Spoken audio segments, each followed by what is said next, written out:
한복을 곱게 입어서 형형색색 아주 감사해요. 보기가 아름답습니다. 근데 아주 조심조심하네요. 조심조심. 우리 로이스 요한나 올해 헌신 예배 처음이죠? 올해 헌신 예배 마지막이죠? 그래서 기도도 조심조심, 성경 봉독도 조심, 특성도 조심조심. 저도 설교를 조심조심 해야 될 것 같아요. 네. 어쨌든 귀한 찬양 힘있게 불러주셔서 감사합니다. 네, 오늘 우리 마지막 헌신 예배 드린 저녁 예배인데요. 먼저 인사할까요? 오늘 하루도 수고 많으셨습니다. 정말 수고 많으셨습니다. 감사합니다. 네, 먼저 헌신 예배를 허락하신 하나님께 감사드리고 말씀의 은혜 받고 그렇게 살았으면 참 좋겠습니다. 우리 제목을 한번 따라볼까요? 공동체에 꼭 필요한 사람. 그런 사람 되시길 바랍니다. 네.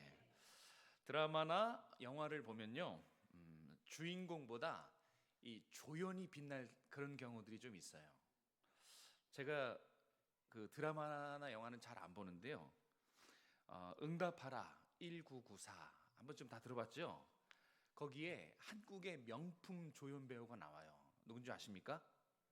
예? 누군지 아세요? 누구요? 야, 이게 통한다니까요. 제가 성동일 배우를 참 좋아해요. 보진 않았지만 조연인데 아주 맛깔나게. 그래서 그 작품을 살아나게 만들어요. 그거 봐요. 이 한국의 유명한 명품 조연 배우잖아요. 그 배우는 정말 연기를 아주 잘해요. 그래서 이 드라마를 좀 이렇게 살아나게 만드는데 아주 은사가 있어요. 공동체도 마찬가지입니다. 뭐 교회든 뭐 다른 기타 여러 공동체에도 이 명품 조연들이 꼭 한두 사람씩은 있어요. 얼마나 감사한지 몰라요. 이 공동체를 보면 저처럼 이제 앞서가는 사람이 있죠. 주도하는 사람이 있고 또 뒤에서 따라오는 사람들이 있습니다. 그런데 그 사이에 꼭 필요한 조연들이 있어요. 서로를 이어주는 사람. 그리고 앞과 뒤를 연결해주고 좌우를 연결해주는 이 바로 중재자들이 있습니다. 공동체에 꼭 필요한 사람이 누구냐면 바로 중재자예요. 우리 로이스 요한나가 그런 역할을 잘 감당하시고 계시고 앞으로도 그런 역할을 잘 감당할 줄 믿습니다. 네. 오늘 본문에서는요, 바로 그 중재자가 나옵니다. 성경에서 이름만 대면 알만한 아주 유명한 중재자 누구죠? 바나바입니다. 그런데 재밌는 게 중재자라서 그런지 몰라도 이 전체 본문에서 27절에 딱 한 번, 그것도 조용히 그래서 조용한가? 조용히 딱 한 번 바나바의 이름이 이 전체 본문에서 한 번 등장합니다. 오늘 이 바나바를 살펴볼 겁니다. 이 바나바를 통해서 공동체 안에서 중재자가 어떤 역할을 하는지 좀 살펴보고 왜 우리가 중재자가 되어야 되는지 그걸 한번 살펴보겠습니다. 우리 명품 중재 역할 이걸 잘 감당하는 우리 모두가 됐으면 좋겠어요. 말씀에 실천하자는 겁니다. 그리고 오늘 특별히 헌신을 다짐하는 로이스 요한나는 이 말씀을 가슴에 새겨서 우리 교회를 일으키는 중재하는 아주 멋진 두 기간이 됐으면 좋겠습니다. 자, 먼저 26절과 27절 말씀 같이 한번 읽도록 하겠습니다. 시작. 사울이 예루살렘에 가서 제자들을 사귀고자 하나 다 두려워하여 그가 제자됨을 믿지 아니하니 바나바가 데리고 사도들에게 가서 그가 길에서 어떻게 주를 보았는지와 주께서 그에게 말씀하신 일과 다메섹에서 그가 어떻게 예수의 이름으로 담대히 말하였는지를 전하니라. 아멘. 바나바가 그렇게 한 것입니다. 중재자의 노릇 역할을 한 것인데 여기 보면 중재자의 역할 분명히 나와 있죠. 중재자는 양측의 입장을 조율하고 화해로 이끄는 사람이 바로 중재자입니다. 다 아시지만 꼭 기억해야 될 사실이에요. 중재자는 그래요. 한쪽의 입장만 대변하는 것이 아니라 양쪽의 입장을 조율해요. 그래서 뭔가 다투거나 싸움이 나면 화해의 자리로 이끄는 사람, 그 힘든 일을 잘 감당하는 사람이 바로 중재자예요. 바나바가 지금 하고 있는 일이 그래요. 양쪽의 일, 그러니까 바울과 제자들 사이에서 그 사이에서 이 양측의 입장을 조율하고 있습니다.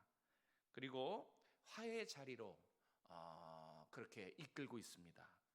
그래서 제자들에게는 사울의 그 의혹들, 그다음에 사울의 지나간 일들 중에 변화된 이야기를 제자들에게 잘 설명해주고, 또 제자들의 이야기를 들어서 바울에게 왜 그동안 만나주지 않았는지, 왜 피했는지 이 양측의 의견을 조율해주고요.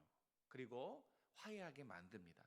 그 엄청난 일을 지금 중재자 바나바가 하고 있어요. 꼭 기억하세요. 양측입니다. 양측의 입장을 조율하고 화해를 유도하는 사람이 오늘 두 기관이 되어야 되고 우리 모두가 되어야 한다는 것입니다. 제자들이 바울을 향해 가졌던 경계심이 아주 높았어요. 그 경계심을 바나바 한 사람이 완전히 그 관계를 새롭게 바꿔주고 있는 것입니다. 의혹들을 해결하고 관계를 바꿔주고 그런 일들을 하는 것이 바로 중재자입니다. 우리 본문에는 잘 나와 있지 않았지만 이 사귀고자 하나 이 단어가 계속 반복되는 그런 단어예요. 다시 말해서 바울은 제자들에게 몇 번이고 다가갔다는 거예요. 사귀려고, 친해지려고, 오해를 풀려고, 용서를 구하려고 바울은 제자들에게 몇 번이고 다가갔어요. 그런데 제자들의 이 높은 경계심 때문에, 의심 때문에 이 사울의 이 노력이 번번이 허사가 된 것입니다. 실패하고 말아요.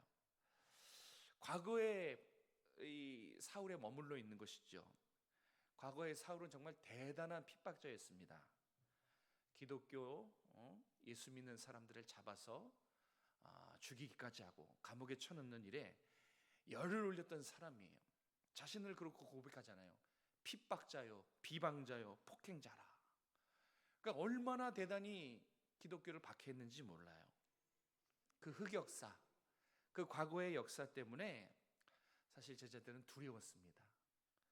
분명히 바울이 여차여차해서 변화됐다는 얘기를 들었을 거예요. 그렇지만 여전히 경계심이 높았어요. 여전히 사울을 피했고 사울을 두려워했습니다. 아무도 만나주지 않았어요. 여러 번 사울이 노크를 했지만 모두 다 피해버렸습니다. 모두 다 사울을 두려워했습니다. 이때 바나바가 명품 중재자 역할을 감당한 거예요. 절대 만날 수 없는 두 관계를 만남으로 이끌어요. 그게 27절이에요. 바나바가 바울을 데리고 사도들에게 가서, 이렇게 나옵니다. 바나바가 바울을 데리고 가는 거예요. 바나바 혼자 갔었으면 제자들은 다 피했을 거예요. 아무도 안 만나줍니다. 그런데 바나바가 바울을 데리고 붙들고 지금 제자들에게 갔어요. 그리고 그 앞에서 바울의 입장을 대변합니다. 바울의 변화된 이야기를 아주 구체적으로 전달했을 거예요.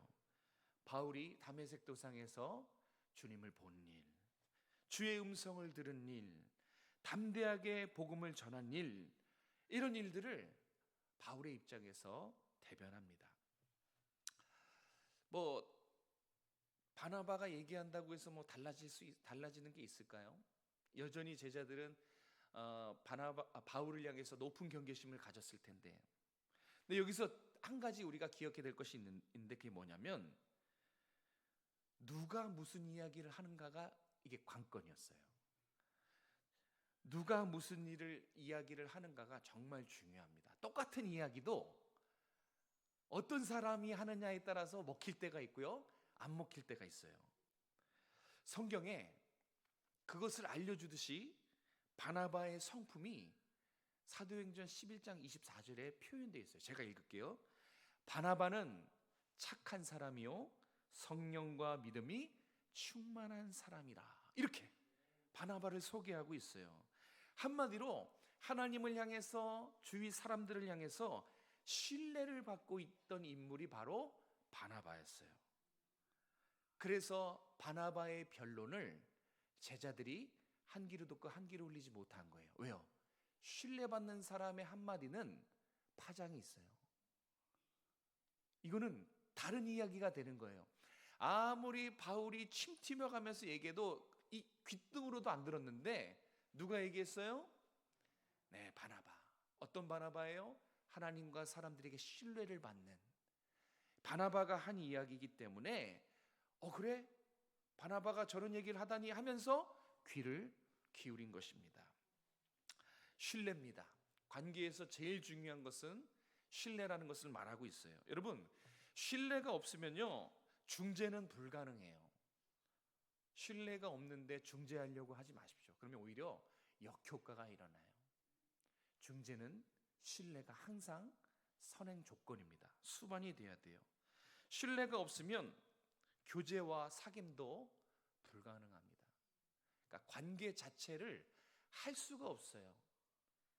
뭐가 없으면요? 신뢰. 이건 하나님과의 관계도 똑같아요. 이스라엘 백성들이 항상 뭐가 부족했어요? 하나님을 향한 신뢰. 그래서 하나님을 의지하지 않잖아요. 모든 걸 하나님한테 의탁하지 않아요. 그들의 삶은 이분 하나님을 향해서 고백하지만 그들의 삶은 하나님을 의지하거나 의탁하지 않아요. 다시 말해서 신뢰하지 않아요. 그래서 늘 하나님 마음을 아프게 한 거예요. 인간관계도 마찬가지입니다. 신뢰가 기본인데 신뢰가 무너진 사람이 어떻게 중재를 합니까? 신뢰가 무너진 사람이 어떻게 양쪽의 입장을 대변하고 화해로 유도할 수 있습니까? 관계 자체를 할 수가 없는 거예요. 그래서 한번 돌아봐야 돼요. 내가 하나님 앞에서의 나의 신뢰뿐만 아니라 기관에서 주변 사람들과의 관계에서 나는 신뢰받는 사람인가? 이것을 한번 이 바나바를 통해서 우리 자신을 살펴보기 원합니다. 제가 두 가지만 먼저 말씀드립니다. 이 중재할 때에 꼭 필요한 성품이 신뢰입니다. 그죠? 중재할 때 꼭 필요한, 관계할 때도 필요한 기본적인 성품이 신뢰지만 중재할 때는 더더욱 신뢰가 필요해요. 그런데 이 신뢰, 서로 간의 관계의 이 기본이 신뢰를 깨뜨리는 게 뭔지 아십니까? 거짓말이에요. 거짓 행동, 속임수. 거짓말을 하는 순간, 거짓 행동을 하는 순간 나의 신뢰는 깨지고 있는 것입니다. 거짓말은 신뢰를 깨트려요. 그러면 그 중재에 신뢰를 더하게 하는 건 뭔지 아십니까? 중재를 깨트리는 것, 신뢰를 깨트리는 것은 거짓말이고 중재에 신뢰를 더하는 것은 진실함입니다. 참 재밌는 게 중재자와 이간자는 종이 한 장 차이예요. 중재자는 누구예요? 아까도 말했지만 양쪽의 입장을 다시 조율하고 그리고 화해의 길로 인도하는, 싸움을 말리고, 그게 이제 중재자지만 이간자는 반대예요. 이간자는 싸움을 부추깁니다. 그리고 상처를 남게 만들지요. 오해하게 만들지요. 그런데 중재자와 이간자는 종이 한 장 차이라는 거예요. 그러니까 진실함이 빠지면 중재자는 이간자가 될 수도 있다는 거예요. 그러니까 이 진실함, 이게 얼마나 중요합니까? 바나바는 진실한 사람이었거든요. 그래서 양쪽의 입장을 다 들어보고 지혜롭게 대변할 수 있었던 것입니다. 거짓말하면요, 신뢰를 절대 얻을 수 없어요. 여기서 이렇게 얘기하고 돌아서서 저기서 다르게 얘기하면 신뢰를 얻겠습니까? 못 얻겠습니까? 당연히 못 얻어요. 그래서 제가 신뢰를 못 얻는 겁니다. 여기서 이 말하고 저기서 저 말하니까. 잘 들어야 돼요. 우스갯소리를 하는 게 아니라 이런 분들이 있어요. 여기선 이렇게 얘기하고 저기선 다르게 얘기하면 그래서 안 믿어주는 겁니다. 그래서 신뢰를 못 얻고 중재를 할 수 없는 거예요. 양측의 입장을 다 붙잡고 있지만 진실함이 없기 때문에 나도 모르는 사이에 이간자가 될 수 있다는 거예요. 또 있어요. 어떤 경우 신뢰를 못 받느냐? 분명히 비밀이거든요. 뭔 얘기할 줄 아시죠? 분명히 비밀이었어요. 그런데 누가 와서 정말이야? 이렇게 물어보는 거예요. 나 분명히 비밀이라고 했거든요. 그런데 돌아가지고 누가 와가지고 아니 자기 그랬다며 정말이야? 그러면 저 같아도 그 사람과는 다시는 얘기하고 싶지 않아요. 신뢰가 깨져요. 그게 어떻게 진실한 겁니까? 비밀이라고 해서 알겠어 했는데 이런 경우는 중재를 할 수가 없어요. 비밀은 비밀로 묻어둬야 돼요. 무덤까지 가져가야 돼요. 그래야 다음에 또 비밀 얘기를 할 수 있어요. 이런 것들이 깨지면 서로 사이에 신뢰가 깨지고 진실함이 사라지면 다툼이 생기는 거예요. 절대 중재를 할 수가 없습니다. 사랑하는 성도 여러분, 교회에 꼭 필요한 사람들이 있어요. 싸움을 중재하고 화해를 유도하고 입장을 조율하는 바나바와 같은 명품 중재자. 이 중재자들이 많으면 많을수록 문제가 있어도 잘 부드럽게 넘어갈 수 있어요. 그런데 중재자가 그 모임에 없어요. 그럼 누구 하나 먼저 이렇게 양쪽의 입장을 대변하거나 들어주거나 그럴 수 없게 되는 것이죠. 저는 정말 우리 교회에 이렇게 서로를 사랑하고 뭔가 오해가 생기고 문제가 생기면 담대하게 나서서 중재할 수 있는 이 명품 중재자들이 많아졌으면 좋겠어요. 그 역할을 잘 감당합시다. 그리고 우리 로이스 요한나 그런 역할을 지금도 잘 감당해주고 있지만 앞으로도 잘 감당해 주시길 주님의 이름으로 축복합니다. 자, 두 번째 28절과 29절 말씀 같이 한번 읽겠습니다. 시작. 사울이 제자들과 함께 있어 예루살렘에 출입하며 또 예수의 이름으로 담대히 말하고 헬라파 유대인들과 함께 말하며 변론하니 그 사람들이 죽이려고 힘쓰거늘. 아멘. 이건 이제 중재의 결과입니다. 자, 중재의 결과인데요. 자, 중재자는 이 28절 29절에서도 어떤 독특한 역할이 나와요. 공동체를 세우고 공동체를 일으킵니다. 중재자는요, 어떤 관계도 이어주지만요, 더 커요. 그 관계를 이음을 통해서 결국은 공동체를 세웁니다. 교회 공동체를 일으키는 사람이 중재자예요. 바나바의 중재 결과 28절이에요. 바울이 드디어 그렇게 원하던 교회 공동체의 구성원이 돼요. 바울이 그렇게 원하던 사귐이 된 거예요. 교회의 일원이 된 것입니다. 오해가 풀렸다는 거예요. 이제부터는 자유롭게 다 교제할 수 있는 그런 상황이 된 거예요. 이게 바로 바나바의 역할이었어요. 그런데 여기서 끝나지 않아요. 29절 이어져 가고 있죠. 그렇게 관계만 연결한 것이 아니라 그뿐만 아니라 바나바의 중재 결과 교회가 어떻게 됐는가를 가르쳐 주는 거예요. 교회는요, 더 담대하게 하나님의 복음을 증거하는 교회가 됐어요. 유대인이 변론하자고 했거든요. 특별히 헬라파 유대인들은 변론을 좋아했어요. 그런데 변론에서 밀리니까 죽이려고 했거든요. 힘썼거든요. 그러니까 교회는 이런 유대인들의 변론과 공격에도 담대합니다. 예수 그리스도의 이름을 담대히 선포했어요. 이게 교회의 모습입니다. 바나바의 중재. 이 바나바의 중재로 교회가 세워지고 교회가 일으켜지는 그런 놀라운 위대한 역사가 일어난 것이요. 자, 이것을 누가는 초대교회 상황, 바나바의 중재로 일어난 초대교회 상황을 31절에 아주 간략하게 요약해주고 있어요. 우리 31절 말씀 같이 한번 읽겠습니다. 시작.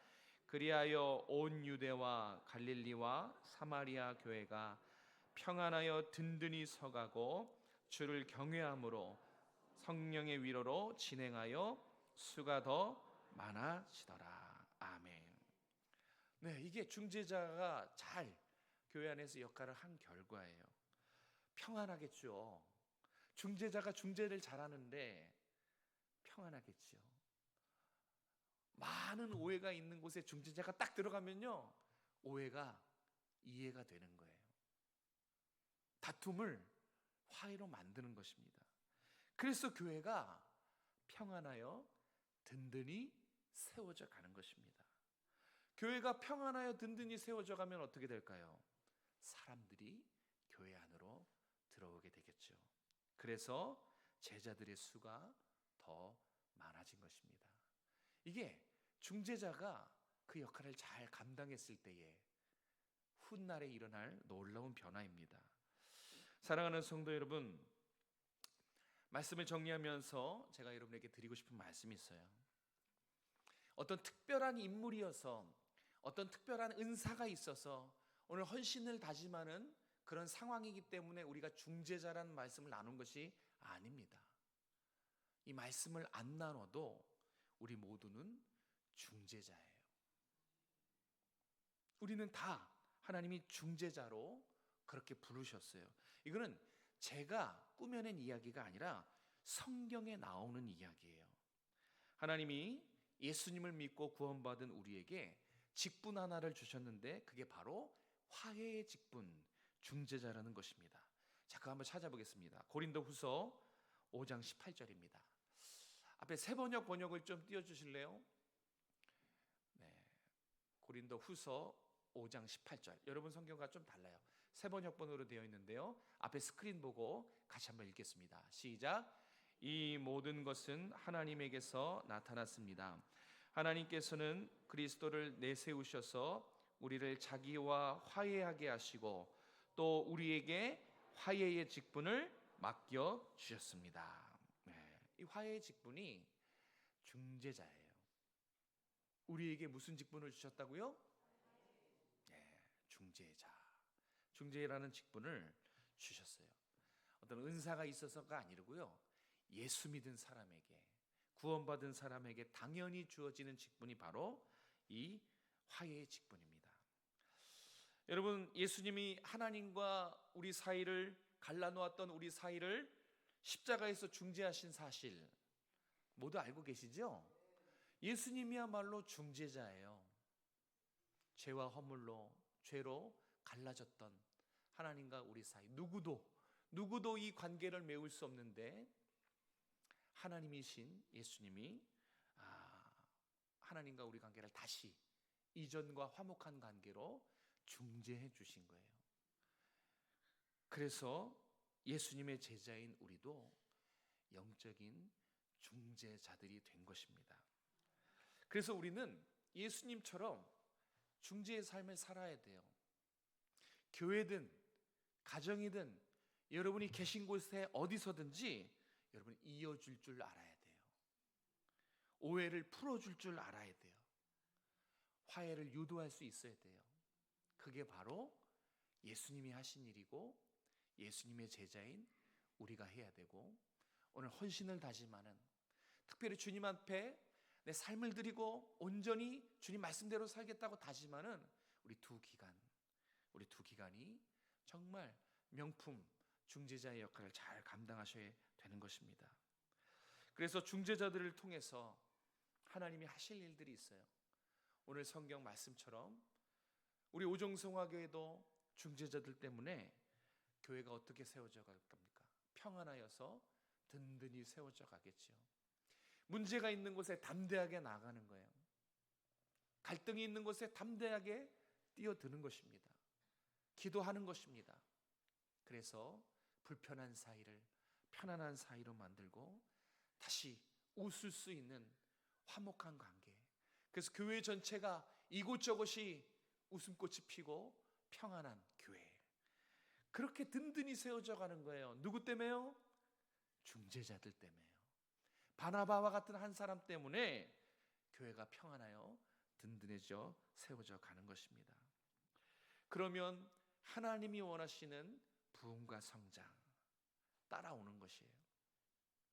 교회가 평안하고 기도하고 사랑이 넘치면 이 하나님이 원하시는, 세상이 말하는 성장과 부흥이 아니라 성경적인 하나님이 기뻐하시는 부흥과 성장이 따라오게 되어 있는 것입니다. 우리 오늘 헌신을 다짐하는 우리 우리 로이스 요한나 우리 두 기관을 축복합니다. 우리 두 기관이 얼마나 기도로 헌신하고 또 얼마나 잘 모여서 교회 일들을 감당하는 것들 정말 하나님이 다 아실 것입니다. 자, 오늘 이 말씀을 듣고 이제 여러분은 우리 교회의 명품 중재자가 되시기 바랍니다. 그래서 하나님을 기쁘게 하고 우리 두 기관의 헌신으로 인해서 교회가 평안히 든든히 세워져 갈 수 있기를 소망해 봅니다. 우리 모두가 하나님이 기뻐하시는 중재자가 되기를 주님의 이름으로 축복합니다. 기도하겠습니다. 사랑의 주님, 우리를 너무나 사랑하신 주님 감사합니다. 오늘 로이스 요한나 헌신 예배로 주님 앞에 드리게 하심을 감사하고 오늘 이 헌신 앞에 우리가 모든 걸 내어놓길 원합니다. 말씀에 순종하여 하나님 정말 그리스도의 사랑과 은혜로 화목하게 하는 이 중재자의 역할을 잘 감당할 수 있도록 우리 로이스 요한나의 힘과 능력과 영성을 덧입혀 주시옵소서. 성령 충만케 하여 주시옵소서. 영과 육이 강건할 수 있도록 은혜 베풀어 주시옵소서. 뿐만 아니라 우리 모든 성도들 주님의 사랑에 감사해서 정말 갈등 있는 곳에 또 중재가 필요한 곳에 화합이 필요한 곳에 우리가 함께 기도하고 힘써 노력해서 정말 우리 오정승화교회는 하나님이 기뻐하시는 부흥과 성장을 위해 날마다 평안하여 든든히 세워져가는 우리 오정승화교회 한 권속들이 다 될 수 있도록 은혜 베풀어 주시옵소서. 주님의 십자가를 늘 붙들고 말씀 위에 살아가는 우리 모든 성도들 될 수 있도록 축복하여 주시옵소서. 거룩하신 예수님의 이름으로 감사하며 기도드립니다.